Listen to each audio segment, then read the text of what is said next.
Welcome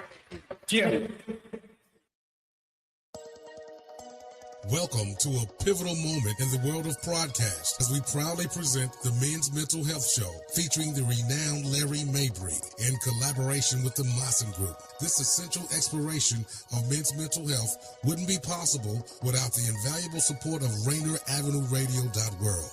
Now, let's dive into this crucial conversation with Larry Mabry and the Maassen Group. Your mental well-being matters. Here's Larry Mabry. Hey, what's going on? What's up? We got this February 2nd, 2026. I just want to say what's going on. Good to hear from everyone. As we roll into February and we prepare for the Seahawks to do what they need to do, this is the time of year where a lot of people have a lot of questions as far as mental health, right? And so a lot of times I'll have clients ask me questions like, okay, like, what are some key things I can work on for myself, right? And so today I want us to kind of focus on like making sure you take a proactive approach for your own self-care. And what I've noticed too, as I deal with a lot of individuals, typically they get to a point where they have met their brink as far as either boundaries have been pushed or they've been stressed out. We have the seasons. We got the start of the year, a lot of expectations, things of that nature. And so today I wanted us to talk about like main things we could work on for our mental health as far as making sure we take care of ourselves.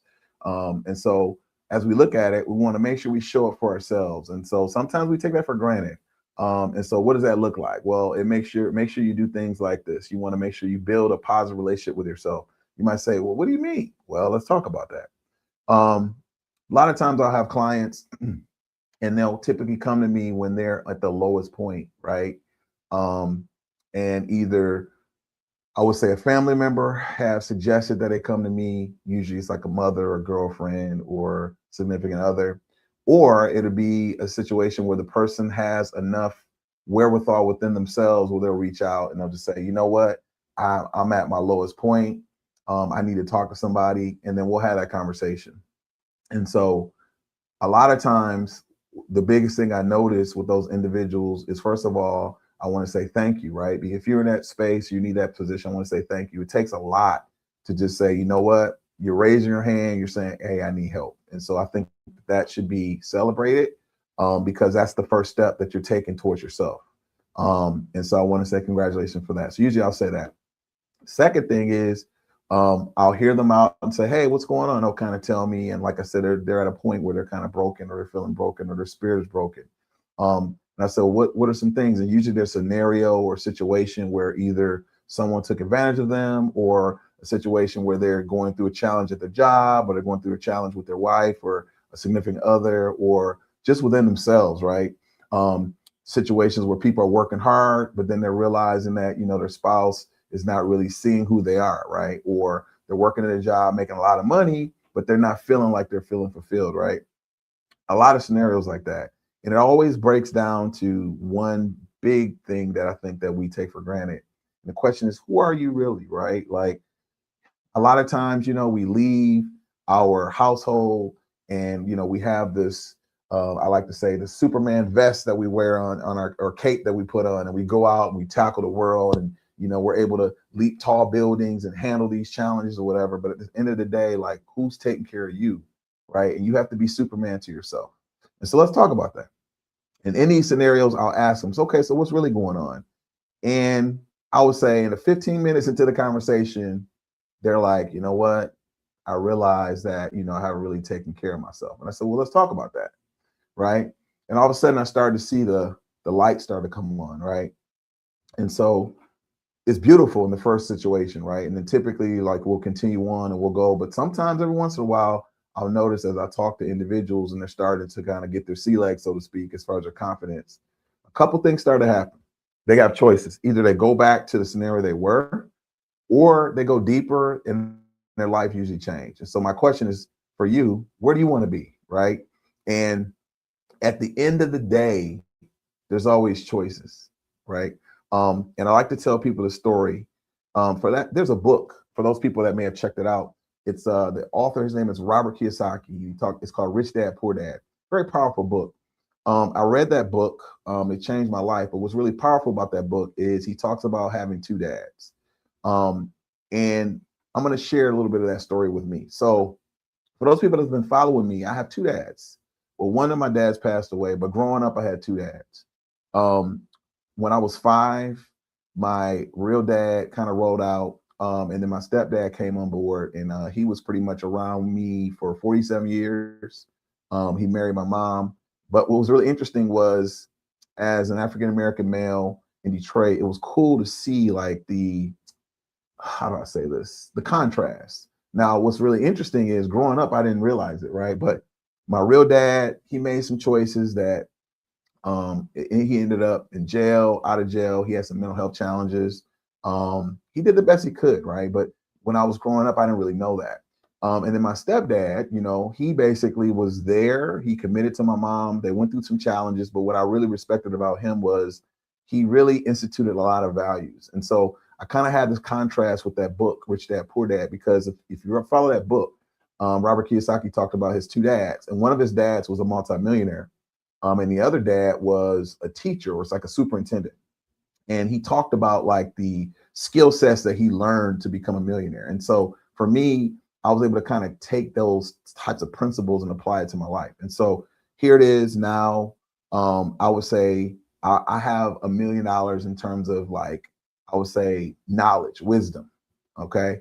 And by that, I mean, there's a lot of foundational things that I learned from my stepdad, as far as being a man of your word, taking care of yourself, honoring balance, making sure if you say something, you support it as best you can, making sure you apologize when you make mistakes, right? And it was kind of interesting because when he passed away, I realized that at his funeral, like, it was nothing but respect. And I'm like, wow, this is powerful. Like, okay, right? Not that I expected anything, but it's just like at the end of the day, like, you know, you grow up in Detroit, you grew up with a lot of drama, and so you're accustomed to it. Now, what was cool about my stepdad is he was like a protector in that he never really allowed drama. Anytime drama came up, he shut it down. And so what I realized in the household is he established peace in the house. And so a lot of times, you got to ask yourself, is your house peaceful? Are people coming in your house and they're creating chaos, right? You have to ask yourself, what are you doing to create chaos in your house, right? And that was such an important piece. And so as I matured and I grew up, I realized that certain individuals, if they kept celebrating chaos, and I'm trying to create order and peace, then we're going to be at a mismatch, right? And yet, we're all growing, we're all trying to be better. But the biggest thing is, where are you within yourself? Are you peaceful within yourself, right? And what does that look like? Now, we all have things we're working through, lessons we're learning. We want to matriculate and get better in certain things.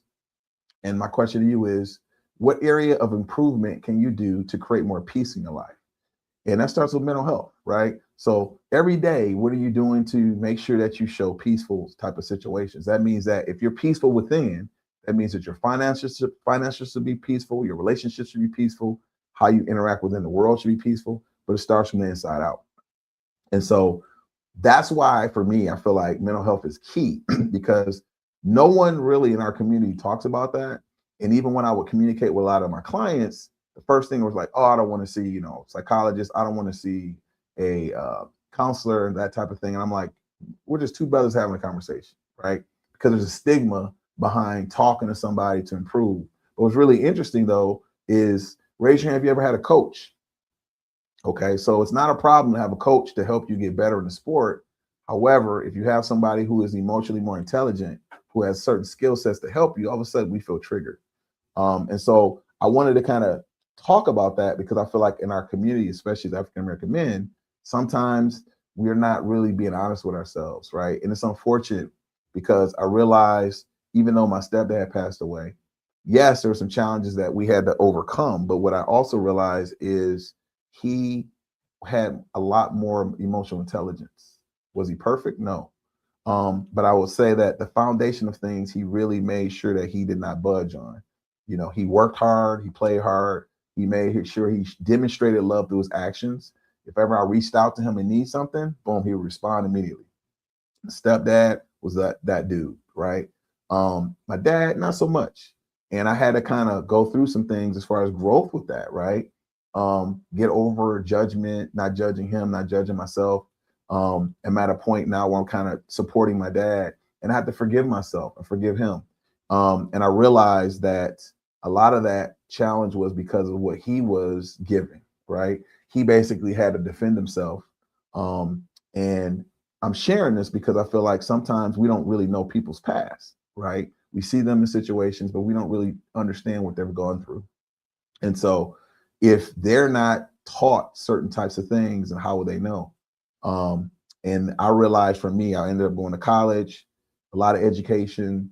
My stepdad got an education. My dad did not get an education. I would say he learned a lot of things in the streets. And so it wasn't something that was really celebrated as far as having emotional intelligence. But I realized being on the other side of the quality of life I have now and the things I'm aware of now, because of those experiences, can be very beneficial to a lot of people.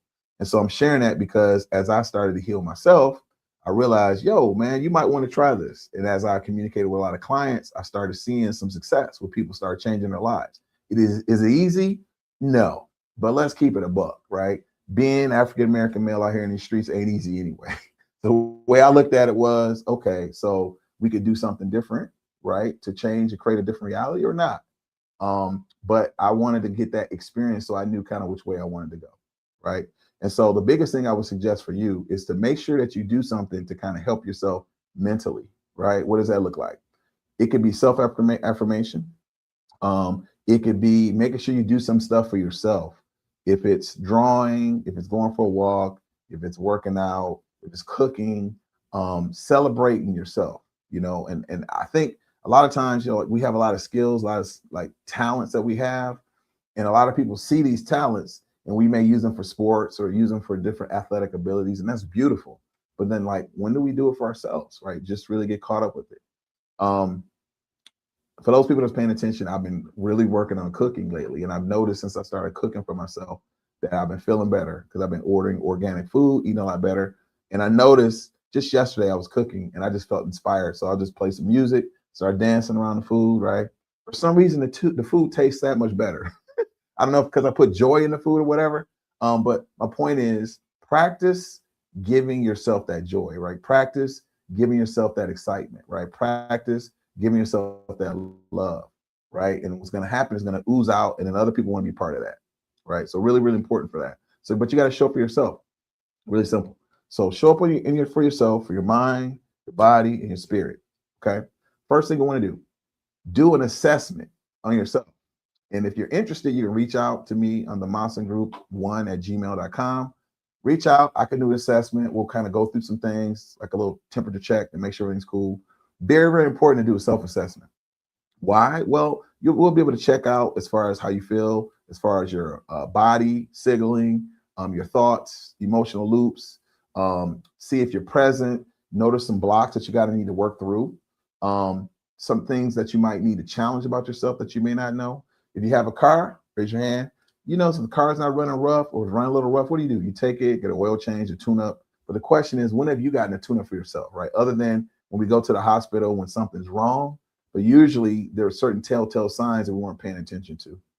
So it's important to kind of tap in with people who have other skill sets that can help you out, right? Really, really important. Okay. Second thing we want to do is, if you're noticing that you're overwhelmed, like, what are you doing to mitigate that, right? Making sure that you have certain types of resources emotionally to work through things. A lot of times we learn things from our family or loved ones, or just through the trials and tribulations of the trauma that we experience. And that might not always be the healthiest way, right? And so let's work together to give you some different types of skill sets to work through those challenges. We also want to set boundaries to protect our energy. Really, really important. What I realized too is when I was in Detroit, being around certain people that brought a lot of chaos, right? It would just drain me, right? Because either you're trying to calm somebody down, or you're dealing with somebody who's defensive, or you're trying to prove your point, or you feel like you got to fight somebody to prove your point. Well, through the days, as the days go on, that's just tiring. It gets to the point where it gets just taxing on you, right? You feel like you're fighting just to have a normal conversation. And what do you think that does to your immune system? Well, in time, it just gets weak. Then all of a sudden you get depressed, you start feeling lethargic, you don't really have that joy for life. So I think it's important to make sure that you are around people that uplift you, right? Really, really important. Or people who can acknowledge you where you are and support you lovingly, right? Think about, like, if you were to ever have a child, right? You want to make sure you support the baby, right? You got to hold the baby. Well, you hold the baby, all of a sudden the baby looking at you, and guess what? You're feeling that connection. It's the same thing with us, right? I mean, you notice, at least for me, I know that I'm more apt to like relax myself, my nervous system, my mindset, my defenses around somebody if I feel invited. And so be mindful what you're putting out there. So if you're around people and they're getting you defensive, right, you got to ask yourself, okay, what am I putting out there? One, and then what can I do to not create that type of energy, right? Or you might need to go back in the lab. By that I mean be by yourself and kind of fine tune some stuff within yourself to make sure that you're not putting out that vibe, right? And so that's a really big key. I noticed when I moved here from Detroit myself, a certain vibe I was putting out, and I'm like, what is this? Why am I feeling defensive about certain things, right? And so I kind of had to work through those, right? Create a space that you can rest, and it's got to be a consistent space, right? It could be music, it could be a dark room, it could be, in nature, but it's your sacred space, right? Because that's going to allow your nervous system to just kind of relax and just practice being and experiencing, right? Make sure you say no without explaining, because sometimes, depending on the relationship you have with family members or certain people, you feel like you got to defend yourself, right? Sometimes you just got to say no and just leave it at that, right? Without trying to prove why you said no and that type of thing. Again, setting those boundaries. Um, Also, too, you want to make sure you limit time with draining people, like I said earlier. That could be if you're engaging with people like that. It could be even if like phone calls. It could be certain family members, right? And sometimes it may be tough because those family members live there. So maybe you need to go for a walk, or maybe you need a job, or maybe you need to go somewhere that has another environment. Because what happens is your body gets trained to those environments. And so as you connect with nature, specifically, I like nature, or you can go to the library, go to a space where it's calm, and it's going to feel boring at first, right? Because your body isn't used to it. But as you practice being in those experiences, you'll notice it's actually healing for your body, right? It's like when you're in fight or flight mode, basically what happens is cortisol goes up. It puts your body in this defensive mode, which wants to protect itself, right? Think about if a bear just jumped out in the woods, right? You would get strong, this cortisol will come up. You want to fight, right? That's okay in those types of situations. But what happens is when you're dealing with everyday people and you don't relax that type of space or that type of energy, what do you think it does to you? It puts you in that defensive mode where you want to fight, right? Or you ever heard those people say, oh, I want to fight somebody. You're like, really? You have those friends like that? And usually it's because they're in that defensive mode and they want to make sure that they expel that energy, right? A lot of times you can do that with working out, going for walks, because it's there, right? It has to go somewhere. Dancing, moving around, right? That's how you can get rid of that energy in a healthy way and not, lay hands on somebody, so to speak. Okay, really, really important. Another thing too is follow through on small commitments. That's a big one. So that's an area I'm working on, right? Myself. Does that mean you're perfect? Absolutely not. Nobody here is perfect, right? Unless your name is Jesus. Okay. That's not how Jesus. But anyway, you want to make sure you drink water. I got my water bottle here. You want to make sure that you honor things that you said you're going to do. If you make a mistake, you fell short, express that.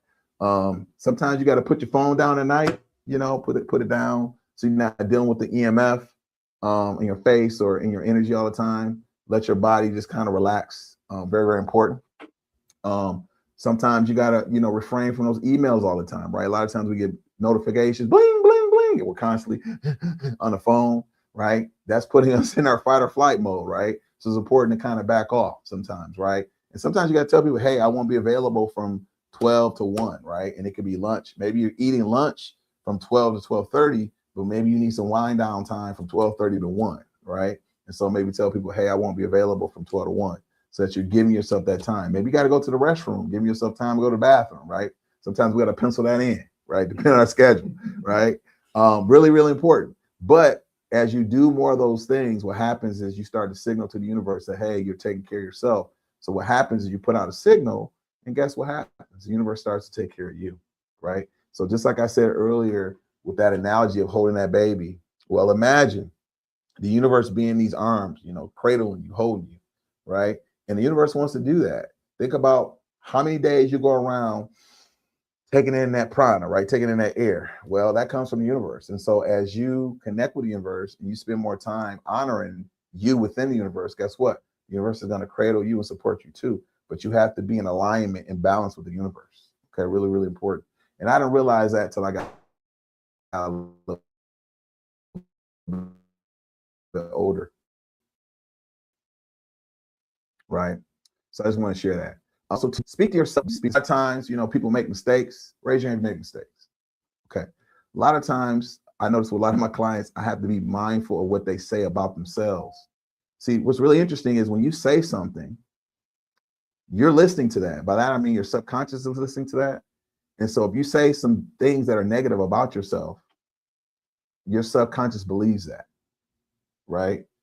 And so that's why it's important to change that trajectory. So you want to say positive things about yourself, right?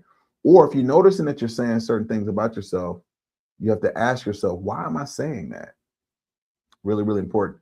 And this is so powerful because I had a lot of clients, I would listen to them and I would be talking to them and they would say something. And we had this relationship where I would say, you know what, just so you know, sometimes I'm going to pause you and I'm going to have you reframe things. And by reframing, basically, we're going to reword it a different way.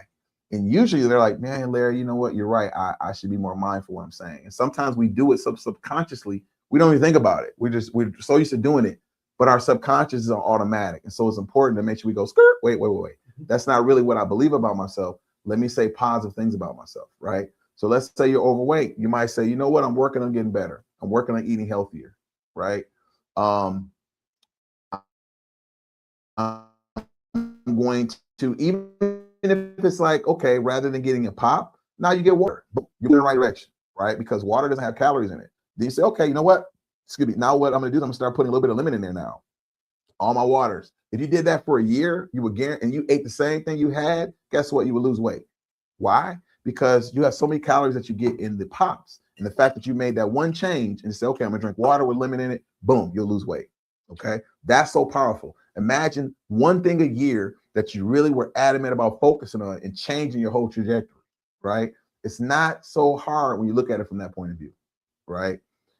And the thing of it is it only takes, like, if you look at people who win, usually they win by like centimeters, right? Or, so many minuscule minutes or seconds, right?